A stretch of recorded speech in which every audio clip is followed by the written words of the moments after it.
Mag hockey league maduong' mar Wakeni gi awuoyinodo gi piem pogre pacho ka timbe kaka Kisumu Lakers gi Deiko nobedo joloch. League maduong' mar Wakeni joloch season mokalo Strathmore University nowuok amodhi gol achiel kuom achiel gi tim mar Amira Sailor ka Kisumu Lakers mawuok e kaunti ma Kisumu noloyo DFG Wolverines gol achiel kuom nono. E lig mar yawuoyi mano bagialap Manakuru, tim Manakuru nowuok amodhi gi tim mar Park Road Badgers ka Deiko Heroes norodho Wazalendo Masters gonde 3 kuom achiel e lap ma Arians Grounds.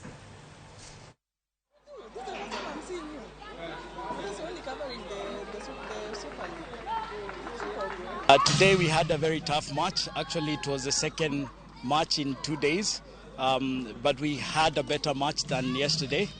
So I'm very proud of the team. And going forward, I'm hoping we can put together a few more wins so that we can move up the table to achieve our goals for the season. A lot of bad things in the game in terms of decision making in the final third. We were not as composed as we should have been. We were not clinical. I think we created enough to score 4 or 5 goals in this game, but we were not smart.